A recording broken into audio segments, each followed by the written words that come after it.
childhood days in Texas I name is Samantha Miller. And if I close my eyes right now, I can still feel the warmth of those first golden mornings in my hometown of Lubbock, Texas. Growing up in the late 80s, Texas wasn't just a dot on the map. It was a wide, hey stranger, sunburnt thanks for swinging world by. that seemed I made just made a fresh just for my pot. little sister, Rachel, and me.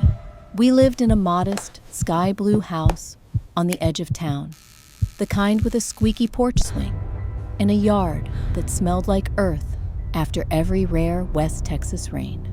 Our father, Jacob Miller, worked long hours as a mechanic, often coming home with oil stains on his hands and soft laughter in his eyes. Mom, Wendy, taught second grade at the local elementary school. Her gentle voice would drift through the house as she read bedtime stories, sometimes with Rachel tucked under one arm and me under the other. Every night felt safe in our world. Back then, together felt like a promise we'd never have to break. Rachel was 3 years We have younger. compiled a comprehensive She had a quick timeline smile, detailing the defendant's collections actions, of Your freckles Honor. on her nose, The Interstate and a Commerce heart Clause applies even bigger here. than mine. She would follow me everywhere. A little shadow in denim overalls, clutching a battered teddy bear called Buddy. Therefore, we shared ask the court everything, to recognize the from blatant late disregard afternoon for the law. adventures in the wheat The credibility fields of the to defense's witnesses secrets has been swapped completely beneath a blanket undermined. fort in the living room. Did I always win, felt or responsible for her. Had I just But gotten honestly, very good at she running? was braver than she'd admit. If a neighbor's dog barked, I'd freeze. But Rachel would march ahead, tugging my hand like she could lead us right through anything. It was finalized Weekends last meant month. sticky fingers and muddy shoes. I lost We'd race everything. our I bikes just up wanted and it down to the stop. dusty road, pretending to be fearless explorers, searching for treasure. A marble here, a lucky four-leaf clover there. Sometimes, Dad would take us downtown for chocolate milkshakes and a trip to the bookshop, where we'd argue over which mystery novel to read next. Even our fights were miniature, usually melting away minutes later, as if neither of us could remember what the fuss was all about in the first place. I still remember the summer when I broke my wrist falling from the old sycamore tree in our backyard. Rachel, teary-eyed, Let's focus on what we can insisted control. on helping Mom take care of me, following me everywhere like an anxious nurse. She even slept on the floor by my bed for a week, convinced her being close would make the bone Tell heal me faster. everything. I let her, grateful for her stubborn loyalty. It was proof, even then, that we belonged to each other in a way that not many siblings do. In those early years, our world was small but full.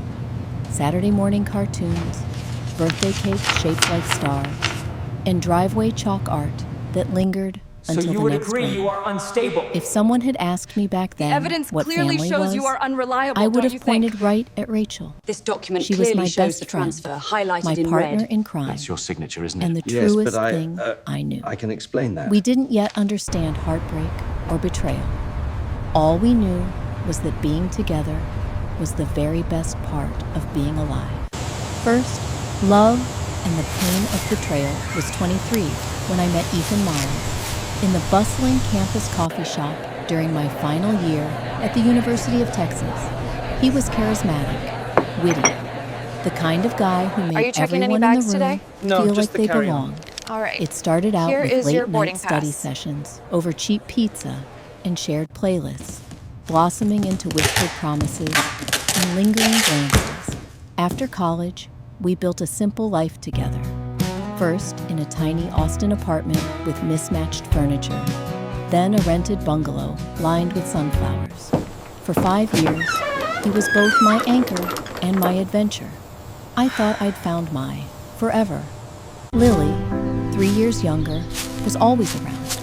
After moving to Austin herself, she'd often drop by to spend time with us, carrying stories from her new job in graphic design and asking advice about love and life. I welcomed her, thrilled for my little sister to become my friend as adults. There were group dinners, movie marathons, weekend trips to the hill country. I never saw the storm coming. That year, during the humidity-soaked days of June, little things began to shift.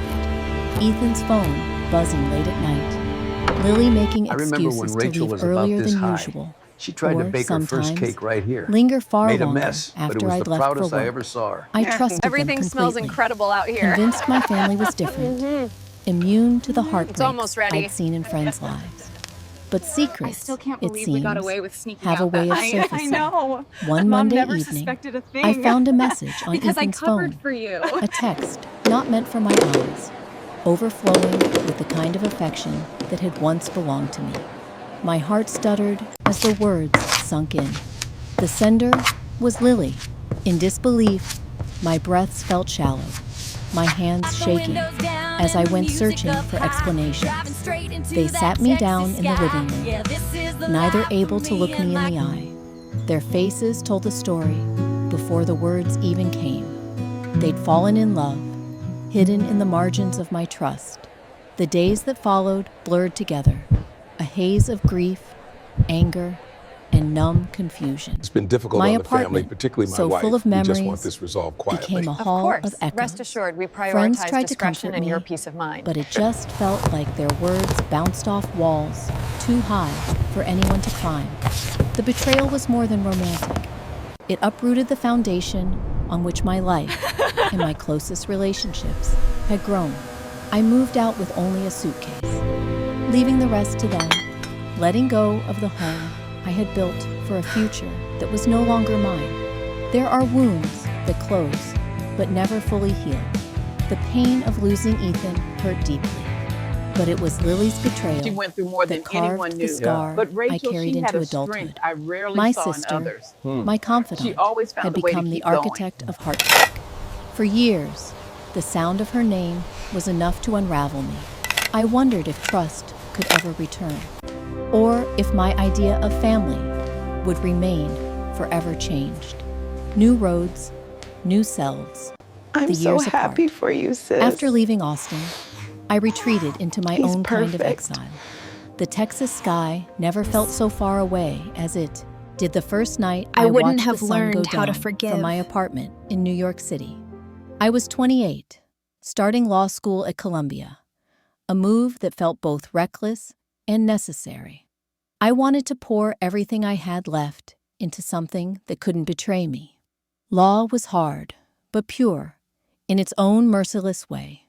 Rules, logic, arguments, case files stacked taller than a person's pride.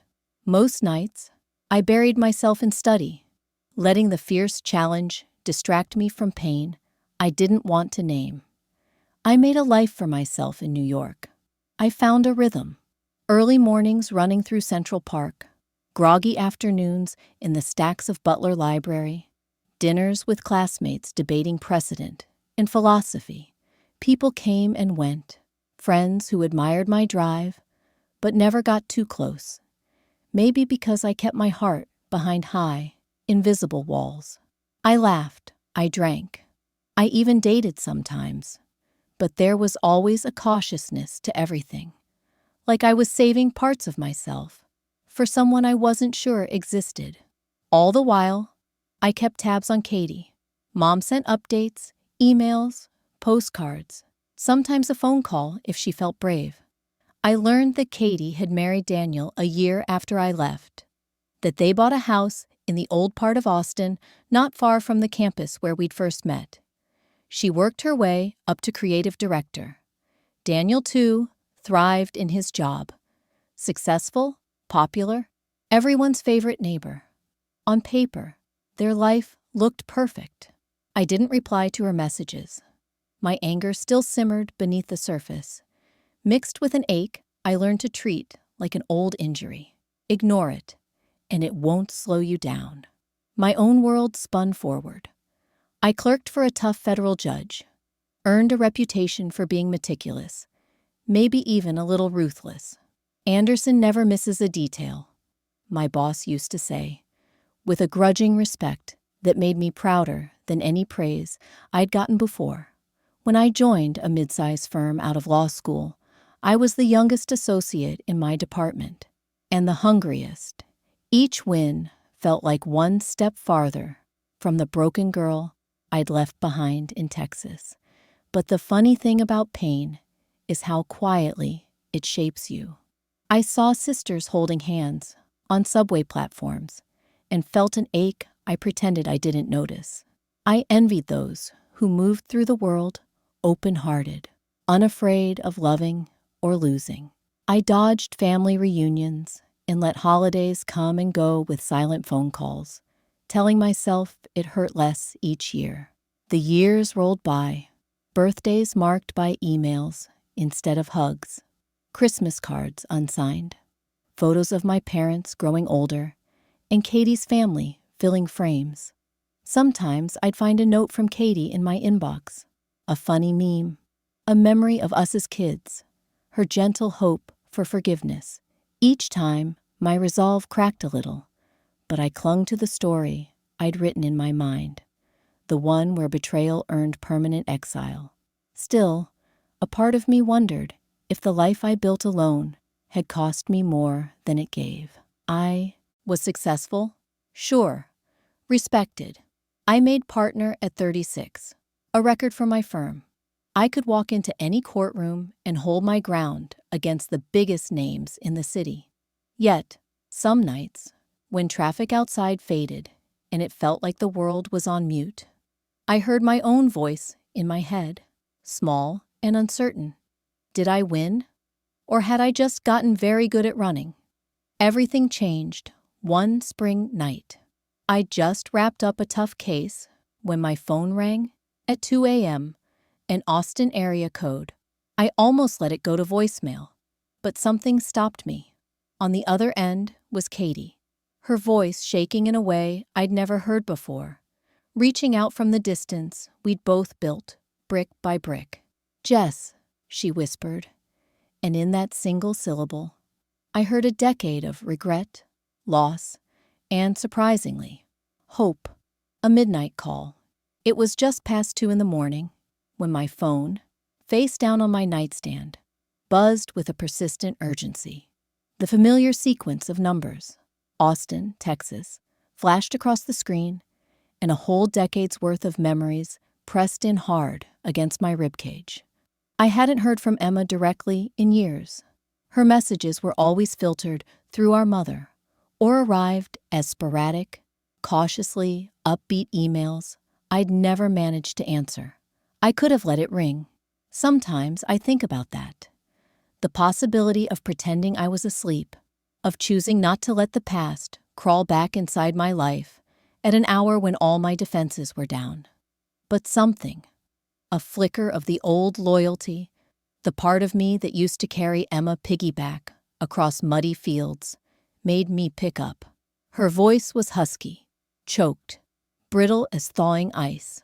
I hadn't heard her cry since we were kids, and hearing it now pulled something sharp from the past. She tried to compose herself, told me she wouldn't call if it wasn't something big. I was silent, heart beating so loudly I barely understood what she was saying at first. Then the words tumbled out. "Jackson filed for divorce. He's trying to take everything. I don't have anyone else, Liv. Please, you're the only one I trust." I sat up, rubbing a hand over my face, trying to string clarity together. Images tumbled through my mind. Jackson's easy smile, Emma's hopeful eyes, the betrayal that had split us like glass. Part of me wanted to say it wasn't my problem. Part of me wanted to ask her how it felt to be betrayed by someone you'd given your whole heart to. But her desperation, the kind that comes when all pride has burned away, made me pause. For a moment, neither of us said anything. In the silence, I remembered that Emma had been my first friend, my fiercest companion, and part of me still felt responsible for her, even now. "Where are you?" I asked. My voice sounded strange, soft, but not angry. Not yet. I got the whole story in broken pieces.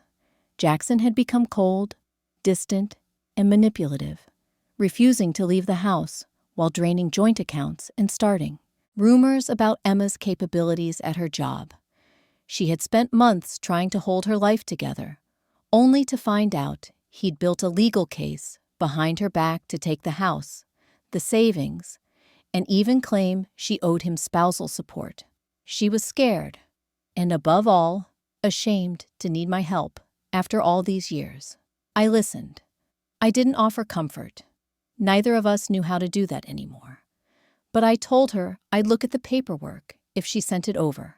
Emma apologized a dozen different ways, brave enough not to ask for forgiveness, just desperate enough to hope for my help. Once the call ended, I sat in the darkness of my New York studio, thinking about the strange turn life could take, how the same people who shatter you can also be the ones who need you most. I opened my laptop and started a new case folder under Family. For the first time in a long while, I let myself remember not just the hurt, but the love that came before. The counterattack plan in the courtroom. Standing on the steps of the Travis County Courthouse that bright, sticky April, I actually felt my pulse steady for the first time in months. I could see my reflection in the courthouse glass. Older, yes, but sharper, almost as if grief and betrayal over the years had whittled away what could be broken and left behind only what was necessary for survival. As a lawyer, I'd always prided myself on compartmentalizing my heart and my work, never letting one bleed into the other. But now, I was back in Austin, representing my own sister, the same person I'd once vowed never to forgive. It was a contradiction I never could have scripted. Yet here I was, carrying her battered hope between my hands, like something I still didn't know how to patch together. Sarah clung to her file folder, her eyes darting anxiously from the courthouse clock to the security guards lingering by the door. "Do you think he'll show?" she whispered, meaning Tom, her soon-to-be ex-husband. I wanted to say, "Of course he'll show. Sharks always circle back for the blood." But I just squeezed her hand. "Let's focus on what we can control," I said. I'd spent weeks living on stale coffee, hunched over boxes of financial documents, therapy notes, account ledgers, trying to find any crack in Tom's armor. If I let myself pause for even a moment, I'd hear that old fear, that I'd come all this way and fail my sister a second time, that maybe the worlds we'd built apart shouldn't, overlap again. Preparation had been war. I pored over Tom's bank statements, highlighted every odd transaction, mapped out the timeline of their relationship, unraveling. I called in favors from colleagues who owed me, grilled Sarah on every argument she remembered, every threat Tom had hissed in a dark hallway. I felt that sharper part of myself cut loose, the lawyer who could smell a lie a mile away and wasn't above using a little drama if it moved the judge. More than once, Sarah had broken down on her battered couch, apologizing for dragging me back, for being that sister, as she said. Each time, I reminded her, "You're not dragging me anywhere. I'm here because I want to be." Despite everything, I meant it. The day of the hearing arrived sticky and tense.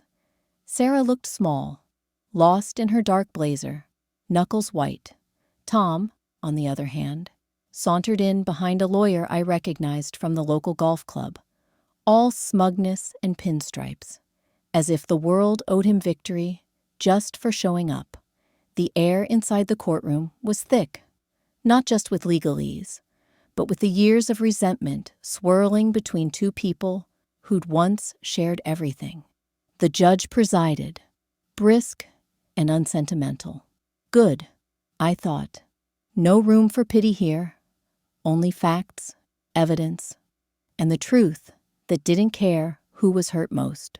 Tom's attorney tried to paint Sarah as unstable, unreliable, a professional who'd neglected their finances, and worse, their marriage.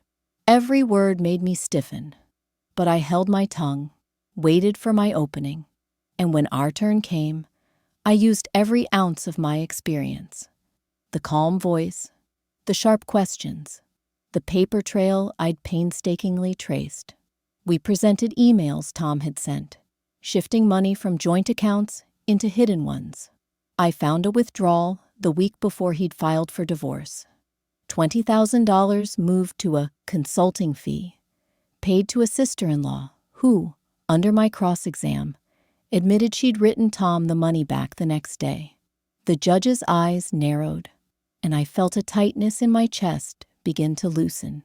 There was a moment halfway through when Sarah was called to the stand. Her hands trembled as she adjusted the microphone.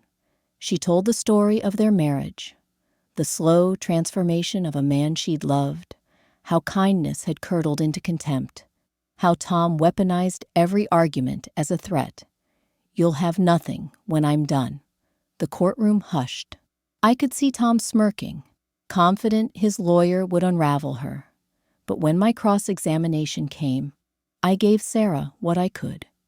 My steadiness, my focus. I asked softly, "Is it true you supported Tom through his business collapse? Did you ever imagine you'd be here fighting for your own home?" Tears filled her eyes, but her voice remained clear. "No," she said, "but I know I deserve better now." I saw the effect it had, not just on the judge, but on Sarah herself. She sat up straighter. Later, when the judge pressed Tom on the consulting payment, he stammered, then shrugged. It was so obvious, a child caught with crumbs on his face. I pressed, "So you admit you used joint assets to diminish my client's share of the marital estate?" Tom glared, but the judge nodded, scribbling fiercely in her notes. When court adjourned for the day, Sarah and I collapsed on the courthouse steps. Shoes kicked off, power ties crooked. "Do you think we did enough?" she asked. Smiled, as best I could, after years of pretending happiness was something I could earn alone. "We did more than enough. Now we have to let it go." Over the next few weeks, final statements and evidence were submitted. I worked late, triple-checking every number, aware this wasn't just about money. It was Sarah's shot at freedom. And, somewhere quietly underneath, a chance for both of us to rewrite what family could mean. Whatever the judge decided, I knew something fundamental had changed. I could choose to return, to forgive, to build new trust brick by brick. When the final order came, it was in our favor. The judge condemned Tom's manipulation, restored Sarah's share of their assets, even levied sanctions for his attempts at concealment. Sarah wept openly on the courthouse lawn, not just for what she had won, but for everything she had lost. The years, the innocence, the old belief in love that needed to be grieved before she could begin again. As for me, standing beside her, I realized that my sharpest weapon in court hadn't been my skill or even the facts. It had been the slow, stubborn work of showing up for someone who had failed me just as deeply as I had failed her. Empowering Sarah meant empowering myself, too. It wasn't a television drama. There were no clever sound bites, just the hard, necessary labor of putting family, broken, complicated family, back together, one hearing, one hard-won apology, one slow-growing trust at a time. The fateful day in court. On the morning of the final trial, I woke before dawn, long before the city yawned awake, or the sun split through the haze with its slender gold.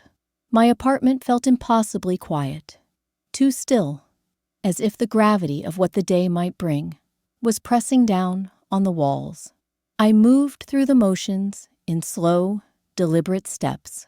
Coffee brewed, black and bitter, a sensible suit pressed the night before.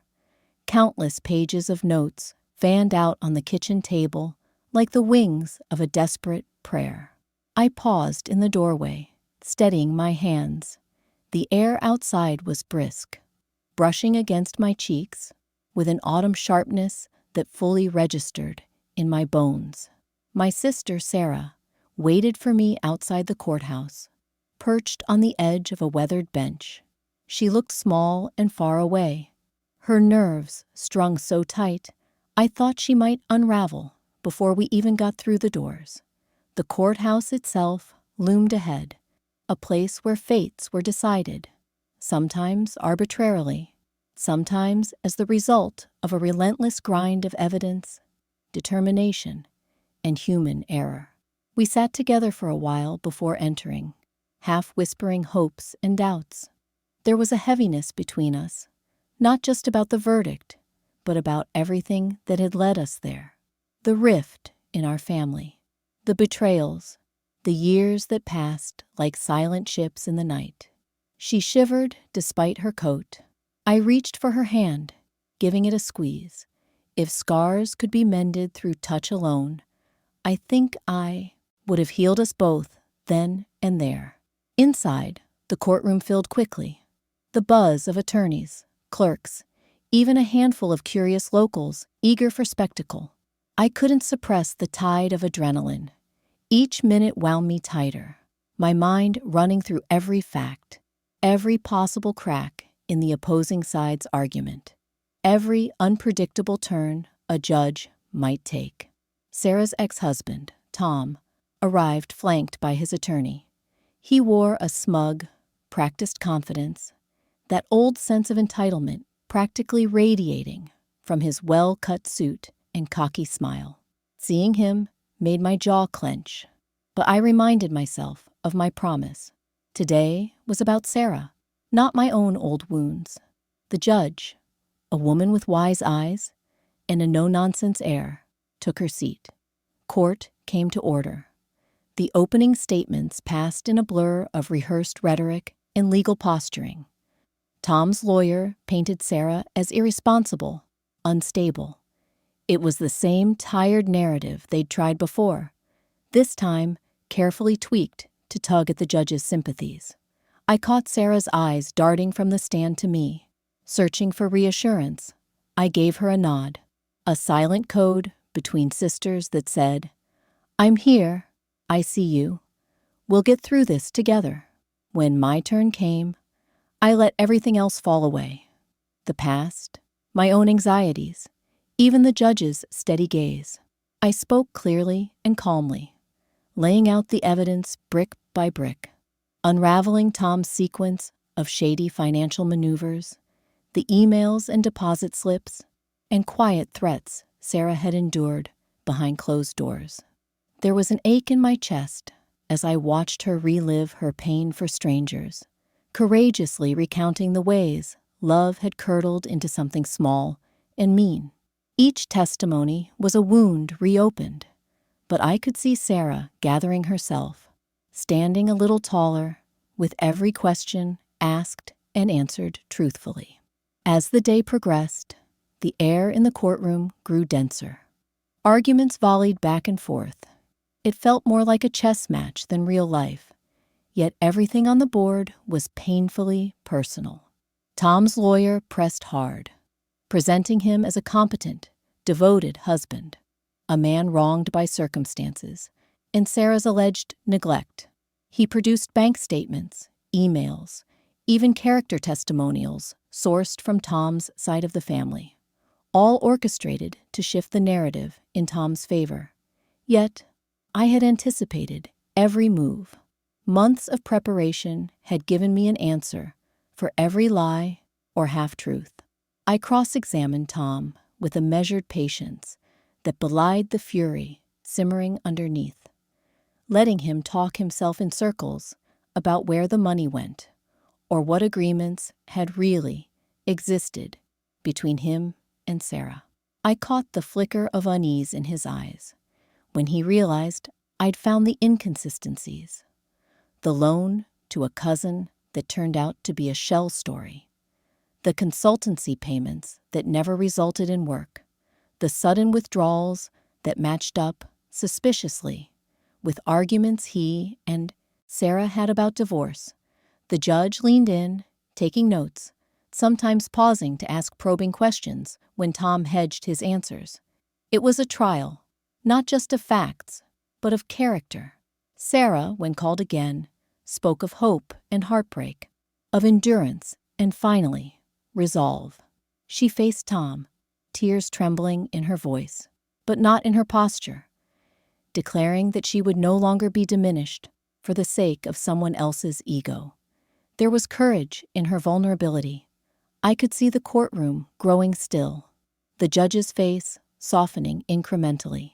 My own heart beat with something fierce, a pride mixed with sorrow, knowing how many nights Sarah had called me crying, afraid this day would never come.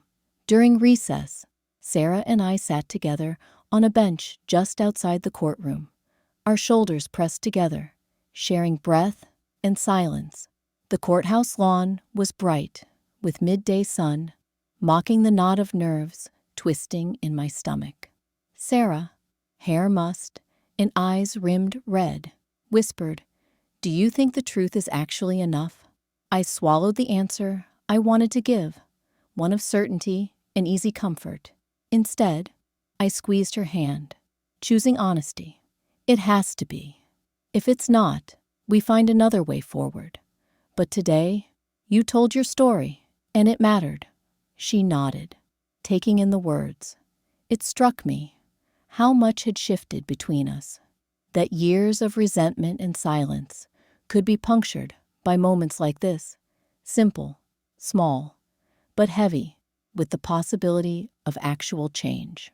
I looked at my sister, not as a symbol of betrayal or heartbreak, but as a whole person navigating her own messy battle for freedom. For the first time in a long while, I actually allowed myself to hope. For the both of us, the afternoon session opened with closing arguments. Tom's lawyer was all bravado, painting his client in hues of charity and heartbreak. I stood to deliver my final words, feeling every ounce of expectation in that room. I reminded the judge and myself that justice wasn't measured in grandstanding, but in the steady, stubborn insistence on truth.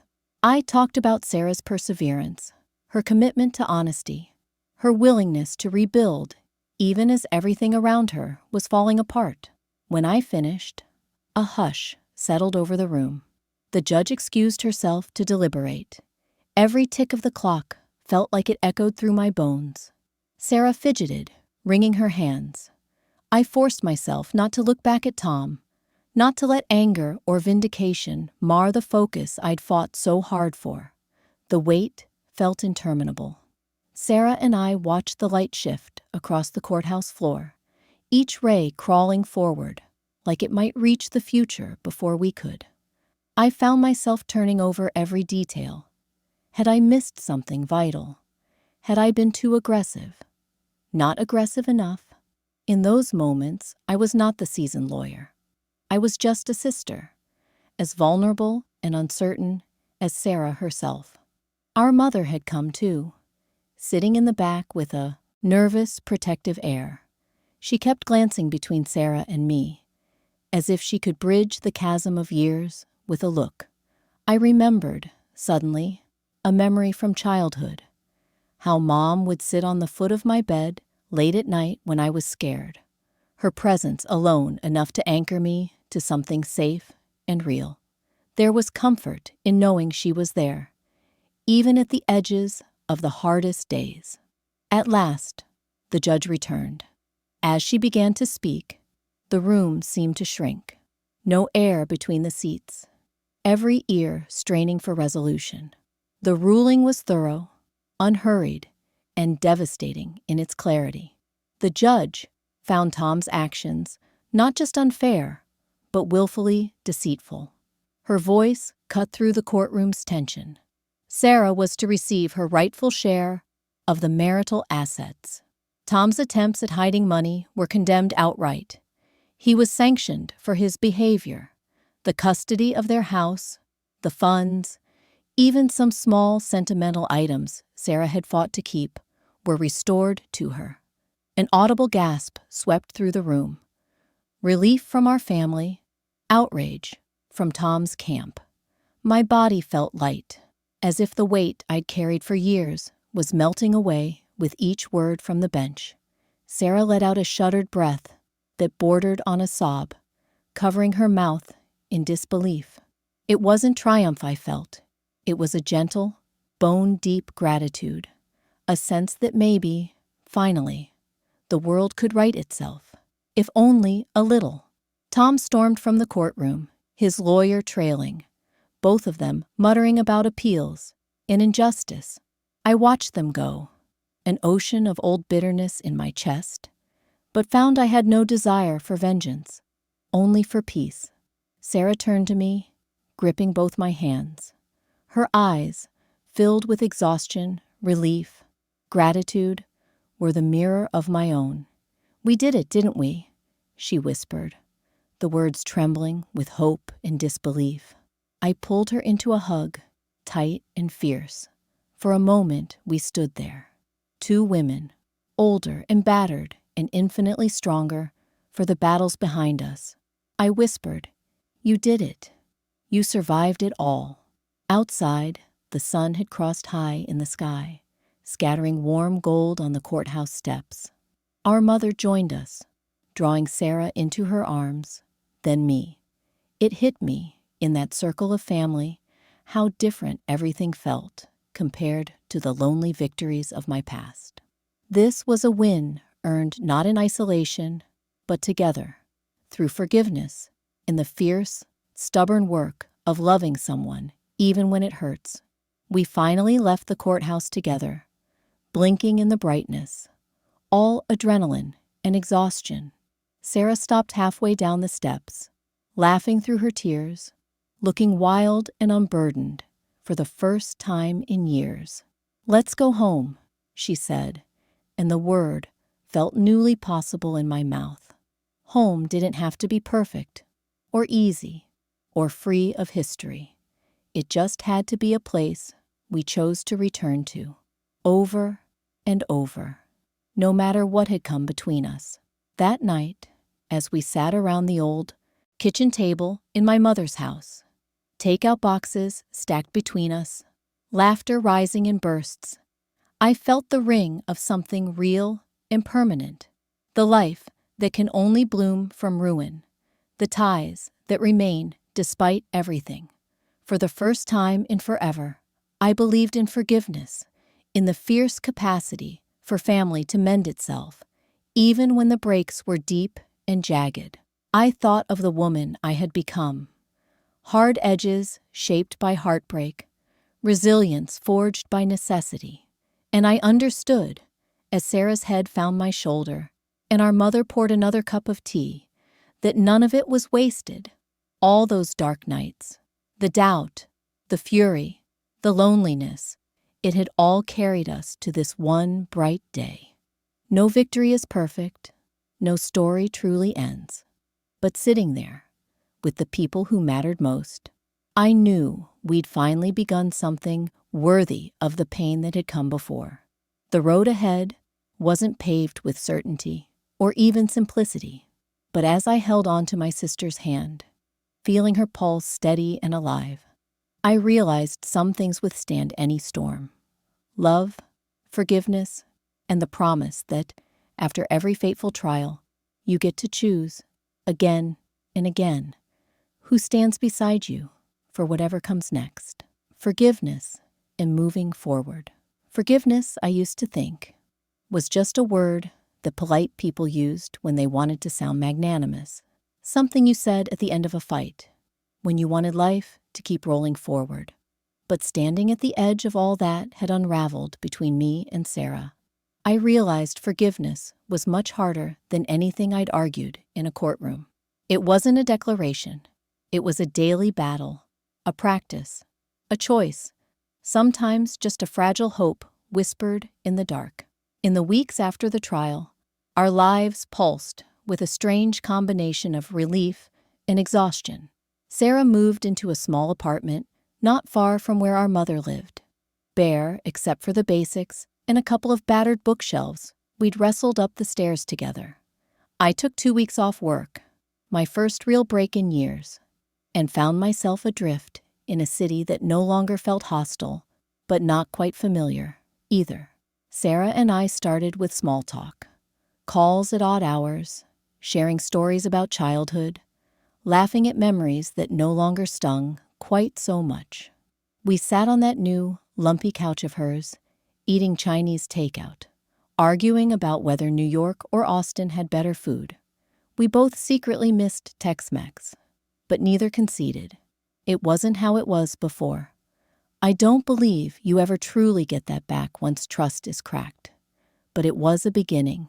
Forgiveness, I learned, isn't about erasing the past, but about looking it square in the eye and deciding you won't be its prisoner forever. Healing old wounds. Some nights, I'd wake up sweating, heart pounding with dream memories. The look on Sarah's face, the night she told me the truth, the echo of loneliness in my first New York apartment, the way anger felt like armor I never wanted to take off. I'd find myself staring at the ceiling, wondering if forgiveness would ever feel less like surrender and more like freedom. But each morning, with the quiet routine of coffee brewing and sunlight stretching through my blinds, the anger softened a bit more. I started calling Sarah for no reason. She started texting me updates about little victories at work, about the new friends she was making, about the indoor plant she kept killing and reviving in turns.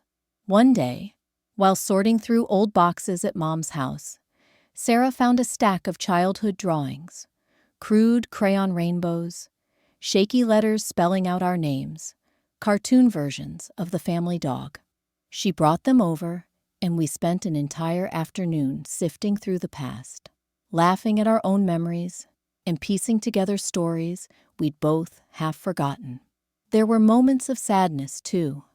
Tiny funerals for what had been lost, what had been broken. But as dusk fell and the room filled with golden light, I felt a peace so sudden and soft that it made my throat ache. Family, I realized, was less about blood and more about this, the conscious choosing, day after day, to return to each other, even when it's hard. Letting go of blame. Forgiveness demanded that I stop keeping a ledger of old injuries. It meant admitting, in the privacy of my own mind, that Sarah had suffered, too, that her betrayal, however sharp, had grown from a place of fear and pain I hadn't even seen. I had to sit with the discomfort of my own shortcomings, recognizing the ways I'd hurt her, too, intentionally or not. It was humbling, sometimes humiliating, yet necessary. I made space for awkward apologies, for tears neither of us could explain, for laughter that sounded strained, but, eventually, flowed freely. My relationship with Mom shifted too. Where once she'd tiptoed around us, afraid to mention Sarah's name, for fear of shattering some brittle piece, now she dropped in on our lives, unannounced, arms full of groceries and unsolicited advice. There were Sunday dinners again, just the three of us, where we argued about politics and books and old movies. We could still land on opposite sides of an argument, but now there was a softness, a willingness to find our way back to the same table. Growth and new beginnings. Work eventually called me back, of course. The law office had gotten along fine without me, but the stack of files on my desk said otherwise. Yet I found that I'd changed over those weeks. Casework was still intense. The deadlines, the court appearances, the grind. But I no longer felt like I had to prove myself through relentless self-sacrifice. I took on fewer cases, made time for evening walks, called Sarah to meet me for coffee or a quick dinner when work went late. Sarah, too, was rebuilding. She started a support group for women going through divorces at her community center, using her own bruised experience as both warning and hope. I went with her to the first meeting, sitting in the back and watching as she spoke to the circle of scarred, resilient women. She wasn't just surviving. She was transforming her pain into something useful. Watching her, I realized I was proud, not just of her courage, but of her willingness to keep moving forward, to choose openness over withdrawal, hope over cynicism. Slowly, our laughter returned. Not the brittle performative kind, but the real thing, bubbly and infectious, and sometimes tinged with tears. We rediscovered inside jokes, revived holiday traditions, even planned a trip together. Just a long weekend at the coast. Nothing fancy. The healing wasn't linear. Setbacks happened. There were days when anger resurfaced, when doubts gnawed at the edges of what we were building. But we stuck with it. That was the secret. Showing up day after day, even when forgiveness felt impossible. Redefining family. I thought a lot about what family means. For so long, it had been a list of expectations, a set of obligations that weighed as much as they steadied me. Now, I saw it differently. Family was a choice, an act of will, a handful of people you kept returning to, not because the history was easy, but because the future felt brighter together. I let go of the need for a perfect ending and embraced the imperfect present. Sunday dinners in a cramped kitchen, drives out to the country, nights spent watching old VHS tapes and teasing each other about the past. Sometimes, forgiveness meant saying nothing at all, just being there, passing the salad across the table, listening to Sarah fret about her job, or letting Mom ramble about her book club. Other times, it meant hard conversations, the kind that left you raw and blinking back tears. But always, always, it meant deciding to stay. To love, not in spite of, but because of everything we'd survived. Looking ahead, eventually, I found myself at peace with the idea that I couldn't fix every fracture. Some scars would linger, some regrets would echo quietly into the future. But I'd learned to hold those pains gently, not as weights, but as reminders of how far we'd come. I could look at Sarah and see not just the sister who had hurt me, but the woman she'd become, brave, hurting, whole, in a way that was new for both of us. We didn't talk about forgiveness much, not directly, but it lived in the details. The way Sarah would save the last cup of coffee for me in the mornings, the way Mom always made too much food, the way we could disagree and make up 1,000 different ways. It was in the quiet, everyday work of living, of loving, of moving forward. One day, as we walked through the park, Sarah turned to me, a little uncertain, and asked, "Do you ever wish things had gone differently?" I thought about it, long and hard. In truth, I did. Sometimes. But I told her, honestly, if things had gone differently, maybe I wouldn't know how strong we could be. Maybe I wouldn't have learned how to forgive.